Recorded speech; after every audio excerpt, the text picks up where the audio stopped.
السلام علیکم ویورز، کیا حال ہے آپ کی؟ امید آپ سب خیریت سے ہوں گے۔ میں کل اپنی ویڈیو اپلوڈ نہیں کر سکا، زکام کی وجہ سے ابھی مجھے زکام لگا ہوا ہے۔ تو جو میں نے پچھلی اپنی ویڈیو اپلوڈ کی تھی وہ خواجگان خواجہ ہند ولی خواجہ معین الدین چشتی رحمۃ اللہ علیہ کی کرامات کے بارے میں ہم نے اپلوڈ کی تھی۔ تو اب دوبارہ دو کرامات ابھی رہتی تھی، تو آج میں اس ویڈیو میں بتانے جا رہا ہوں۔ اور یہ بھی بتاؤں گا جو بالی ووڈ کے اداکار ہے شاہ رخ خان کا، ان کا تعلق کیا ہے خواجہ معین الدین چشتی رحمۃ اللہ علیہ سے۔ تو جہاں میں نے پچھلی اپنی ویڈیو ختم کی تھی، وہ لڑکی کے جو بت کا لڈو کھلاتے اس کا سارا خاندان مسلمان ہو جاتا ہے، یہ خبر پرتھوی راج کو پہنچتی جو ہندوؤں کا راجہ ہوتا ہے۔ وہ اس کو بتاتے ہیں کہ بابا جی نے کچھ اور لوگوں کو مسلمان کر دیا۔ وہ پریشان ہو جاتا ہے، وہ اپنی فوجیوں سے پوچھتا ہے بابا جی کرتے کیا ہیں؟ وہ کہتے ہیں کہ 5 وقت بابا جی انا ساگر جھیل سے پانی لیتے ہیں اور اپنے خدا کی عبادت کرتے ہیں۔ پرتھوی راج اپنے فوجیوں کو کہتا ہے کہ انا ساگر جھیل پہ پہرا لگا دو اور بابے کو پانی نہیں لینے دینا۔ تو ادھر پہرا لگ جاتا ہے، نماز کا ٹائم ہوتا ہے، خواجہ معین الدین چشتی رحمۃ اللہ علیہ اپنا کڑوا لے کے جھیل کی طرف جاتے ہیں پانی لینے کے لیے۔ ادھر فوجیوں کا پہرا لگا ہوتا ہے، تو ان سے فوجی اس سے پوچھے بابا جی کدھر جا رہے ہو؟ بابا جی کہتے ہیں میں پانی لینے جا رہا ہوں جھیل سے، تم اپنے خدا کی عبادت کرتے ہو، میرے خدا کی عبادت کا ٹائم ہو گیا ہے۔ فوجی کہتے ہیں بابا جی پانی نہیں ملے گا، بھاگ جائے یہاں سے۔ خواجہ معین الدین چشتی رحمۃ اللہ علیہ کہتے ہیں ٹھیک ہے بیٹا، نہیں دینا پانی تو میں واپس چلا جاتا ہوں۔ خواجہ معین الدین چشتی رحمۃ اللہ علیہ سوچتے ہیں جہاں پانی نہ ہو تو تیمم کر لیا جاتا ہے، پھر سوچتے ہیں تیمم تو وہاں کیا جاتا ہے یہاں پانی نہ ہو، یہاں پہ تو پانی ہے۔ تو جھیل کے سامنے وہ بت خانہ ہوتا ہے جس کو لڑکی وہ لڈو کھلاتی ہے۔ خواجہ معین الدین چشتی رحمۃ اللہ بت خانے کے اندر چلے جاتے ہیں، اپنا جوتا اتارتے ہیں، اس کے بت کو مارنا شروع کر دیتے ہیں، کڑوا اس کے ہاتھ میں پکڑاتے ہیں، کہتے ہیں جب پانی لے کے آپ آگے آگے بت ہے، پیچھے پیچھے خواجہ معین الدین چشتی اس کو جوتے مارتے جاتے ہیں۔ فوجی یہ سارا منظر دیکھ کے حیران ہو جاتے ہیں، ان کی آنکھیں کھلی اور منہ بھی کھلا رہ جاتا ہے کہ ہمارا بت پہلے کبھی چلا نہیں، اس کو کبھی مارا نہیں کسی نے۔ خواجہ معین الدین چشتی رحمۃ اللہ اس کو جوتے بھی مارے، اس کو کڑوا پکڑایا اور پانی لینے جا۔ تو اس کا ایک سپاہی اپنے بڑے فوجی کو بتانے جاتا ہے کہ سر جی بابا جی بھگوان جتی ماریاں آ رہے ہیں تے کڑوا لے کے بھگوان آ رہا ہے۔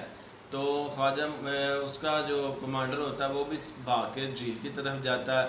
تو وہ خواجہ معین الدین چشتی رحمۃ اللہ علیہ کو کہتے ہیں بابا جی ہمارے خدا کو نہ مارو۔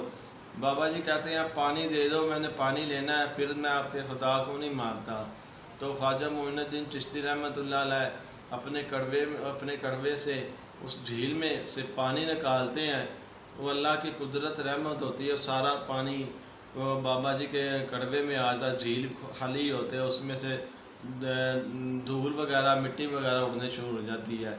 تو بابا جی خواجہ معین الدین چشتی رحمۃ اللہ واپس چلے جاتے ہیں نماز پڑھنے کے لیے، اور اس کے فوجی خالی ہاتھ پرتھوی راج کے پاس پہنچ جاتے ہیں کہ بابا نے تو ساری جھیل ہی اپنے کڑوے میں لے گئی ہے۔ تو پرتھوی راج اور پریشان ہو جاتا ہے، وہ کہتا ہے جی آپ کیسے اس جھیل میں پانی لیا جائے گا؟ ادھر تو سارے لوگ پانی ادھر سے پیتے تھے، جانوروں کو بھی ادھر سے پلاتے تھے۔ انہوں نے کہا جی بابا جی کے پاس چھوٹے چھوٹے بچے بھیجیں جو اس بابا کے پاس وہیں جا کے بابا جی کے سامنے التجا کریں۔ تو وہ پرتھوی راج چھوٹے چھوٹے بچوں کو بھیجتا ہے بابا جی کے سامنے۔ تو بابا جی کہتے ہیں کہ بچوں تم کیوں رو رہے ہو؟ کہ بابا جی ہمارے پینے کے لیے پانی نہیں ہے، سارا پانی تو آپ لے آئیں، تو بابا جی ہمیں ہمارا پانی دے دے۔ تو بابا جی کہتے ہیں چلو آؤ میں تمہارا پانی تمہیں واپس کر دیتا ہوں۔ خواجہ معین الدین چشتی رحمۃ اللہ علیہ اپنا کڑوا واپس لے جھیل کی طرف جاتے ہیں، اس کو ویسے ہی اس کو الٹ دیتے ہیں، وہ جھیل ساری کی ساری پھر بھاگ جاتی ہے۔ تو اس واقعات کو دیکھ دیکھ کر لوگ مسلمان ہو رہے تھے۔ تو پرتھوی راج چوہان جو اس وقت کا راجہ تھا ہندوؤں کا، وہ پریشان تھا۔ اس نے کہا جی بابا جی کے ساتھ کیا کیا جائے کہ بابا لوگوں کو مسلمان نہ کر سکے۔ تو اس نے جادوگر پالے ہوئے تھے، ایک بڑا جادوگر تھا جس کا نام تھا اجے پال، اور ایک چھوٹا جادوگر تھا۔ تو پرتھوی راج اپنے بڑے اجے پال کو کہتا ہے جی تم بابا جی کے جادو کے ساتھ بابا جی کو ختم کر دو۔ وہ کہتا میں اتنا بڑا جادوگر ہوں، اس چھوٹے سے کام کے لیے میں ہی تجھے نظر آیا ہوں، یہ چھوٹے جادوگر کو بھیج دو۔ تو پرتھوی راج چھوٹے جادوگر کو بھیج دیتا ہے۔ خواجہ معین الدین چشتی رحمۃ اللہ علیہ اپنی کوٹھری میں بیٹھے ہوتے ہیں، وہ کوٹھری کے اندر آ جاتا ہے۔ تو بابا جی پوچھتے ہیں کیا لینے آئے ہو؟ وہ چھوٹا جادوگر کہتا ہے وہ آپ سے میں ملنے آیا ہوں۔ خواجہ معین الدین چشتی رحمۃ اللہ اس کو کھانا کھونا کھلاتے ہیں، تو وہ اپنے کھنجر سے خواجہ معین الدین چشتی رحمۃ اللہ علیہ کو مارنے لگتا ہے۔ جیسے وہ کھنجر اوپر کرتا ہے اس کے ہاتھ میں فالج پڑ جاتا ہے، جیسے نیچے اس کا ہاتھ آتا ہے اس کا ٹھیک ہو جاتا ہے۔ دوبارہ پھر وہ کوشش کرتا ہے، ہاتھ اوپر لے جاتا ہے، کھنجر مارنے کے لیے فالج پڑ جاتا ہے، ہاتھ نیچے کرتا ہے، ٹھیک ہو جاتا ہے۔ تو وہ آپ کی کرامات سے متاثر ہو کر وہ مسلمان ہو جاتا ہے۔ یہ خبر پھر پرتھوی راج تک پہنچتی ہے۔ وہ کہتا ہے اب اجے پال اب تمہاری باری ہے، جب تم جاؤ اپنے چیلوں کے ساتھ اور بابا جی کا مقابلہ کرو جا کے۔ خواجہ معین الدین چشتی رحمۃ اللہ علیہ ان کے مرید بیٹھے ہوتے ہیں، اجے پال ہے جو جے پال ہے، وہ اپنے چیلوں کے ساتھ آ جاتا ہے بابا جی کی کوٹھری کے سامنے۔ تو وہ بابا جی کا مرید پریشان ہو جاتے ہیں، یہ جادوگر آ گئے، یہ ہمیں چھوڑیں گے نہیں۔ تو خواجہ معین الدین چشتی رحمۃ اللہ علیہ ایک لائن لگا لیتے ہیں درمیان میں، اپنے مریدوں کو کہتے ہیں کہ لائن سے آپ نے پار نہیں جانا۔ تو اس کے جو چیلے ہوتے ہیں جے پال کے، وہ اپنے جادو سے آگ کی بارش کرتے ہیں، پتھر برساتے ہیں، اتنا سارا کچھ کرتے ہیں، لیکن جو ہی وہ لائن کے پاس آتے ہیں تو پتھر وغیرہ اس کی جو آگ وغیرہ سارا کچھ غائب ہو جاتا ہے۔ تو جو ہوتا ہے جو جے پال ہے وہ اپنی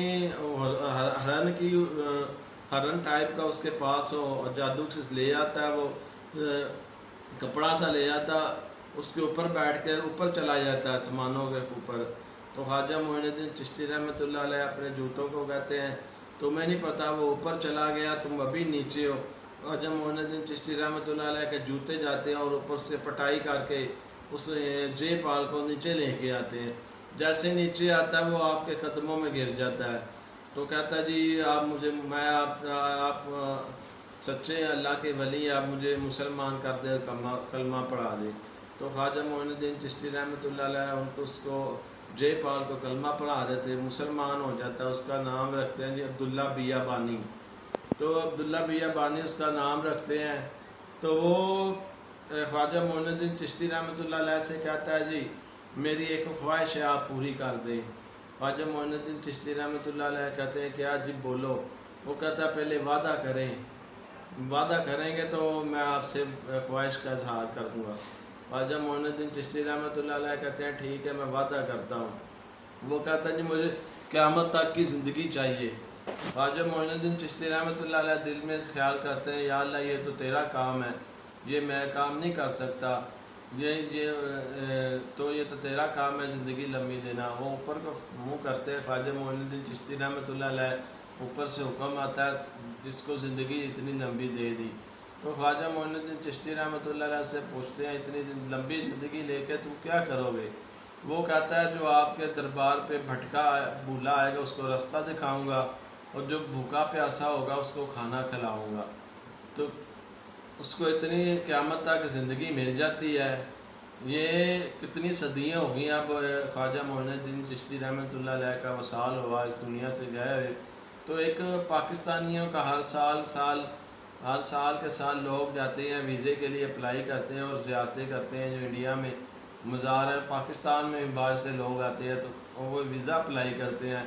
تو ایک پاکستانی تھے، انہوں نے ویزا اپلائی کیا انڈیا کے لیے، زیارتوں کے لیے، ان کا نام آ گیا، وہ اپنے کچھ ساتھیوں کے ساتھ خواجہ معین الدین چشتی رحمۃ اللہ علیہ کے مزار پہ جانے کے لیے وہ مزار پہ جاتے ہیں۔ مزار کا دروازہ آتا ہے، سارے ساتھی ان کے اندر چلے جاتے ہیں، وہ اندر نہیں جاتا۔ نہیں ایک بات بتانا بھول گیا میں آپ کو، وہ جب ادھر سے ان کا قافلہ چلتا ہے، وہ ٹرین میں بیٹھتے ہیں، تو جو پاکستانی ہوتا ہے وہ اس کے پاس وہ کتاب ہوتی ہے جس میں یہ عبداللہ بیابانی کا واقعہ لکھا ہوتا ہے کہ کیسے جادوگر تھا، کیسے یہ مسلمان ہوا، کیسے اس کو لمبی زندگی ملی۔ تو اس نے سوچا کیوں نہ میں اس کو تجربہ کر کے دیکھوں، کیونکہ یہ کتابی باتیں ہیں، اس میں کوئی حقیقت بھی ہے۔ تو اس لیے وہ ان کے ساتھ وہ نا دربار کے اندر نہیں جاتا، ان کو کہتا تم لوگ جاؤ سلام کرو، میں بعد میں آتا ہوں۔ وہ کہتے ہیں پاگل ہو، اتنے پیسے لگا کے آئے ہو، اب اندر جانے کی باری ہے مزار کے، تم جاتے نہیں ہو۔ وہ کہتا تم جاؤ میں بعد میں آ جاؤں گا۔ تو وہ کہتا ہے جی میں اپنے آپ کو میں نے بلا لیا، مزار کا رستہ، میں کسی اس گلی میں جاؤں، کبھی اس گلی میں جاؤں، اپنے آپ کو میں نے رستہ بلا لیا کہ مجھے تجربہ کرنے کے لیے کہ عبداللہ بیابانی ہے ہی ہیں، صرف کتابی باتیں ہیں۔ وہ کہتا ہے ایک خوبصورت پتلا دبلا جو نوجوان آتا ہے، وہ مجھ سے پوچھتا ہے جی آپ نے خواجہ معین الدین چشتی رحمۃ اللہ علیہ کے مزار پہ جانا ہے؟ تو وہ پاکستانی کہتا ہے ہاں جی میں نے مزار پہ جانا ہے۔ وہ اس کو رستہ دکھاتا ہے۔ وہ پاکستانی کہتا ہے جی میرے اللہ تعالیٰ نے میرے ذہن سے ہی نکال دیا کہ میں کس تجربے کون سی بات کا تجربہ کرنے کے لیے ادھر کھڑا ہوں۔ میں مزار پہ پہنچا، میں چادر خریدی ہے، چادر چڑھانے لگا ہوں، تو آگے پھر وہ نوجوان ادھر کھڑا ہوا، اس نے میرے ساتھ چادر بھی چڑھائی ہے۔ وہ کہتا ہے مجھے پیاس لگ گئی، چادر چڑھانے کے بعد میں باہر آیا ہوں، تو وہی دبلا پتلا نوجوان آگے پانی پلا رہا تھا، تو میں نے پانی بھی پیا ہے۔ تو میرے ذہن میں خیال آیا کہیں یہ عبداللہ بیابانی تو نہیں ہے جس کا میں نے ذکر کتاب میں پڑھا تھا؟ وہ کہتا ہے جی میرے ذہن میں اتنی بات ہی آئی ہے۔ تو وہ دبلا پتلا نوجوان کہتا ہے جی وہ آپ کے ساتھی آ رہے ہیں، ان کی طرف وہ بلا رہے ہیں۔ وہ کہہ رہا جی میں نے اس طرف ایسے منہ کیا تو کوئی بھی نہیں ہے، میں نے ادھر کو منہ کیا تو وہ نوجوان لڑکا مجھے نظر ہی نہیں آیا، پتہ نہیں کہاں غائب ہو گیا۔ تو یہ خواجہ معین الدین چشتی رحمۃ اللہ علیہ کی کرامات تھی، جو انہوں نے عبداللہ بیابانی کو اللہ تعالیٰ کے حکم سے قیامت تک کی زندگی، اور آخری کرامات جو شاہ رخ خان کے بارے میں بتایا تھا کہ خواجہ معین الدین چشتی رحمۃ اللہ علیہ سے شاہ رخ خان کا کیا تعلق ہے۔ تو شاہ رخ خان نے ایک انٹرویو میں بتایا تھا کہ جب وہ فلم انڈسٹری میں نہیں آئے تھے، ان کے ابھی فلم انڈسٹری میں اسٹرگل کے دن تھے، ابھی وہ ڈرامے میں کام کرتے تھے، تو ان کی ماں بیمار ہو گئی تھی، تو اس لیے وہ ماں نے کہا جی ہم نے خواجہ معین الدین چشتی رحمۃ اللہ علیہ کے مزار پہ چادر چڑھانی ہے۔ تو وہ کہتے تھے کہ انہوں نے انٹرویو میں بتایا کہ میری ماں نے مجھے 5,000 روپیہ دیا کہ اپنے پاس رکھ لو، ہم چادر چڑھانے کے لیے جائیں گے۔ کہتے ہیں ہم مزار کے اندر گئے ہیں تو میری والدہ دعا کرنے کے لیے مزار میں گئی ہیں، تو میں ابھی باہر ہوں کہ میرے وہ پیسے گم ہو گئے، 5,000 جو میری ماں نے مجھے دیا تھا میرا گم ہو گیا، تو میں ڈھونڈ رہا تھا، میرا 5,000 روپیہ نہیں مل رہا تھا۔ تو اچانک میری ایک نظر نہ ایک بزرگ پہ پڑی جو ادھر بیٹھے ہوئے تھے۔ اس نے پوچھا بیٹا کیا پیسے ڈھونڈ رہے، تمہارے پیسے گم ہو گئے ہیں؟ تو خواجہ شاہ رخ خان کہتے ہیں کہ میں بڑا حیران ہو گیا کہ اس کو کہاں سے پتا کہ میرے پیسے گم ہو گئے۔ وہ کہہ رہے میں نے سوچا کہیں سے اس نے تو نہیں اٹھا لیے۔ تو بابا جی کہتے ہیں کہ جا تیرا آج 5,000 تیرا گم ہے، کل کو تو 500 کروڑ کمائے گا۔ تو شاہ رخ خان کو خواجہ معین الدین چشتی رحمۃ اللہ علیہ کے مزار کی دعا ہے، تو آج وہ پوری دنیا میں مشہور ہے۔ صرف اس نے پیسہ ہی نہیں کمایا، شہرت بھی کمائی ہے۔ صرف اس کے خود الفاظ ہیں کہ اس کو خواجہ معین الدین چشتی رحمۃ اللہ علیہ کے مزار کی دعا لگی ہوئی ہے۔ تو یہ جو تبلیغ کا کام ہے یہ نبیوں پیغمبروں سے ولیوں تک پہنچا، اور آپ صلی اللہ علیہ وسلم کے امتی ہونے کے ناطے ہمیں یہ فخر ہونا چاہیے کہ اللہ تعالیٰ نے یہ کام جو تبلیغ کا ہمارے ذمہ لگایا ہوا ہے، تو ہمیں جتنا بھی ہو سکے ہمیں تبلیغ جتنی بھی ہو سکے کرنی چاہیے۔ پہلے ہمیں اپنے آپ کو ٹھیک کرنا چاہیے، جب ہم اپنے آپ کو ٹھیک نہیں کر سکیں گے تو ہم اگلے بندے کو کیا تبلیغ کر سکیں گے۔ خواجہ معین الدین چشتی رحمۃ اللہ علیہ نے 90 لاکھ غیر مسلم کو مسلمان کیا ہے۔ جب ہم اپنے آپ کو ٹھیک نہیں کر سکیں گے تو ہم غیر مسلم کو کیسے ٹھیک کر سکیں گے، دار اسلام میں لے آ سکیں گے۔ تو اگر میرے چینل پہ نئے ہیں وہ میرے چینل کو سبسکرائب کریں، جنہوں نے چینل سبسکرائب نہیں کیا چینل کو سبسکرائب کر کے بیل آئیکن کا بٹن بھی دبائیں، اور اپنا بھی خیال رکھیں، اپنے اس چینل کا بھی خیال رکھیں۔ پیار سے رہیں، پیار بانٹیں۔ پاکستان زندہ باد۔